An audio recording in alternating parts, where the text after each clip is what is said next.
Look, I get it. I'm only a few Clefairy candies away from being able to make a super tough Clefable, and the temptation to become the very best is strong. That said, last week I took a few hours out from Pokemon Go to play Inside, and I'm really glad I did because it might be my favorite game of 2016 so far. Here's why. I expected to like Inside. Actually, I expected to love Inside, which usually primes me perfectly to be severely disappointed, much like I was with Unravel and Child of Light. But Inside is something else. Playdead's last claim to fame was 6 years ago with the critically acclaimed Limbo. Both games center around physics-based puzzle solving, but with so few ways to interact with the world, walking, jumping, and grabbing essentially, you'd expect the puzzles to be overly simplistic.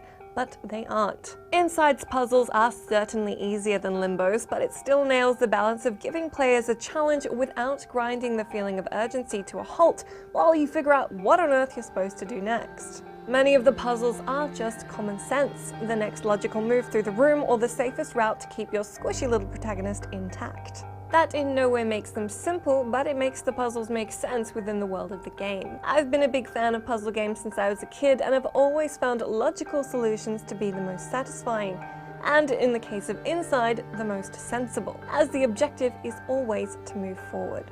Of course, you can only ever move forward. Well, occasionally backwards, but mostly forward. What I'm trying to clumsily get at is the fact that Inside is a 2D side-scroller. Although one of my favorite things about the game is how effectively Playdead have built a 3D world in a 2D side-scroller. Often I'd hit the up arrow key expecting my little dude to wander into the background scenery. Inside doesn't ever make you feel like you're in a restricted space. It uses perspective and clever art direction to make each of its environments appear far bigger than what is traversable. It then immerses you by instilling a combination of tension and terror through moments like running from barking dogs through thick dark forests, hiding in the shadows to avoid getting seen by masked men with torches and tasers, and holding your breath in seemingly bottomless water while you try to escape what lives within it. Your struggle to survive the game world is underpinned by empathy for your protagonist and the curiosity of wondering what you'll find if you just keep moving forward. Although the world is so big and layered, Inside never feels the need to explain itself.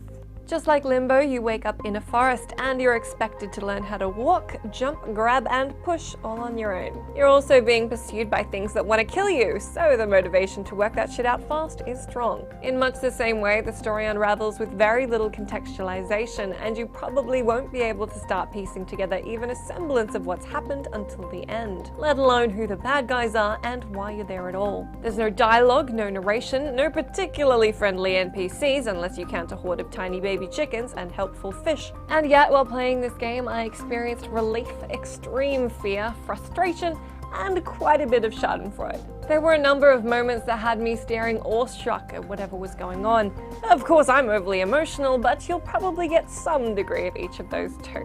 Inside is satisfying in the way that making your way through any puzzle game is satisfying, but it's also satisfying in the way that it stirs up emotions as you play. When I played Inside, it felt like I was in a nightmare much of the time. In fact, it's a bit like 8 different horror movies in one. You're incredibly vulnerable and spend most of your time running, hiding, and hoping you're faster than whatever's trying to kill you. And by God, they will kill you. Much like Limbo, the deaths of Inside are brutal and graphic. Inside wants its world to fill you with dread, and understand completely how nightmarish its grim dystopia is, and it's really quite effective at it. Like Limbo, Inside isn't explicit about its themes or narrative, which is why if you go ahead and try and Google Inside, the first suggested result is meaning. It's the kind of game that's ripe for fan theories and speculation, and has you thinking about it long after you're done playing. If you're a fan of games that transport you somewhere new and embed you in a rich, dark world peppered with satisfying puzzles and a mysterious narrative,